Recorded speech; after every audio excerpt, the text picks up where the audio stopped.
Paul talks about the death and resurrection of Jesus. In 1 Corinthians 15, Paul says Jesus died, he was buried, he was raised, and that he appeared to all these people.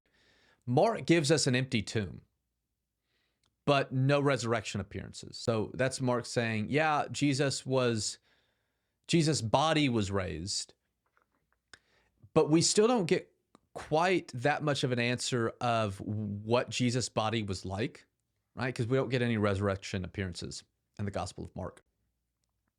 Then Matthew comes around and he uses Mark and he's like, all right, I'm not going to stop at the empty tomb. I'm going to move on and talk about Jesus appearing. So he's, in essence, what Matthew begins to do is explain the resurrection appearances that Paul briefly mentions in 1 Corinthians 15.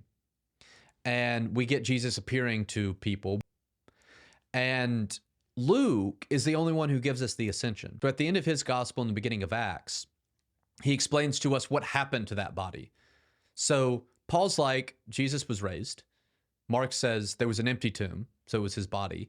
Matthew is like, it was the same body, and there's some physical and spiritual dimensions to it. Luke adds to that and was like, here's what happened to the body.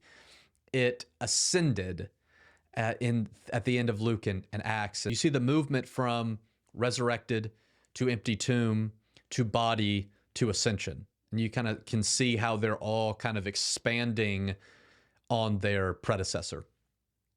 And to me, that's hard to explain if they're not intentionally doing that.